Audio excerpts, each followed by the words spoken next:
ગણેશાય નમઃ. ત્રિશૂળ ચેનલમાં તમારું સ્વાગત છે. આજની કથા છે માં ચામુંડાની ઉત્પત્તિ. મહિષાસુર એક દુષ્ટ માનવ હતો. ધૂમ્રલોચન તેમનો જ દાસ હતો. ચંડ અને મુંડ આ બે મહાન બળવાન દુષ્ટ મહિષાસુરના મિત્ર હતા. જગદંબાનું મહત્વ વધવાથી મહિષાસુરે ધૂમ્રલોચન નામના રાક્ષસને તેમનું મોત નિપજાવવા અથવા તો તેમને પકડી લાવવા માટે રવાના કર્યો. ધૂમ્રલોચન જગદંબા પાસે દોડી આવ્યો, પણ તેને જગદંબાએ મારી નાખ્યો. મહિષાસુરની આજ્ઞાથી ચંડ અને મુંડ દેવીની સાથે યુદ્ધ કરવા લાગ્યા. તેમની પાસે ભવ્ય સેના હતી. ગિરિરાજ હિમાલય ઉપર બેઠેલી તેમણે મહાન દિવ્ય અને દેવીઓને નિહાળી અને તે મંદ મંદ હસવા લાગી. તેને જોઈને દૈત્ય લોકો તેની તત્પરતાથી પકડવાનો પરિશ્રમ ઉઠાવવા લાગ્યા. કોઈએ ધનુષ બાણ ઉઠાવ્યા, તો કોઈએ તલવાર સંભાળી, તો કેટલાક દેવીઓને ઘેરી લેવા માટે આસપાસ ઊભા રહ્યા. પણ અંબિકામાં તો ક્રોધિત થઈ ગયા. ક્રોધને કારણે તેમનું મુખ કાળું પડી ગયું. લલાટની ભ્રુકુટીઓ ખેંચાવા લાગી. તેમાંથી વિકરાળ મુખી કાળિકામાં પ્રગટ થયા. તેમના હાથમાં તલવાર અને પાશ હતા. વિચિત્ર ખંટુ વાઘ ધારણ કરેલા. મહાકાળીએ ચિતાના ચર્મની સાડી પહેરી હતી અને નરમુંડોની માળાથી તે શોભતા હતા. તેમનું શરીર માંસ સુકાઈ ગયું હતું.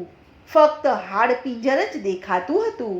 જેની એક અત્યંત ભયંકર તે ભાસતા હતા, જેનાથી તેમનું અત્યંત ભયંકર રૂપ દેખાતું હતું. તેમનું મુખ વિકરાળ હતું. જીભ લપ લપ થતી હતી. લાલ આંખો ઊંડી પેસી ગઈ હતી. તેમની ભયંકર ગર્જનાથી દિશાઓ ધ્રુજવા લાગી. મોટા મોટા રાક્ષસોનો સંહાર કરતી કાલિકા દેવી પ્રચંડ વેગથી દૈત્યોની સેના ઉપર તૂટી પડી. શસ્ત્રધારી કેટલાય રાક્ષસોએ તે ભક્ષણ કરી જવા લાગી.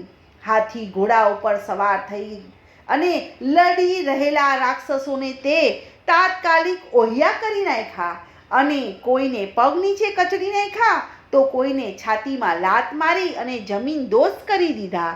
મહાદૈત્ય ચંડે તમામ શસ્ત્રો વડે દેવીને આચ્છાદિત કરી નાખ્યા.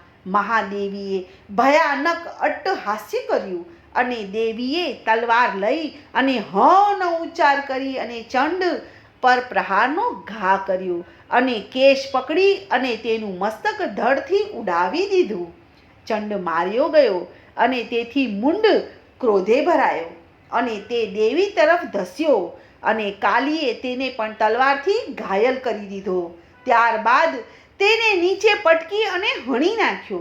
ચંડ અને મુંડનું મસ્તક હાથમાં લઈ અને ચંડિકા દેવીની પાસે ગયા અને હસતા હસતા કહેવા લાગ્યા કે દેવી, આ ચંડ અને મુંડ નામના બે ભયાનક રાક્ષસોની હું તમને ભેટ ધરું છું.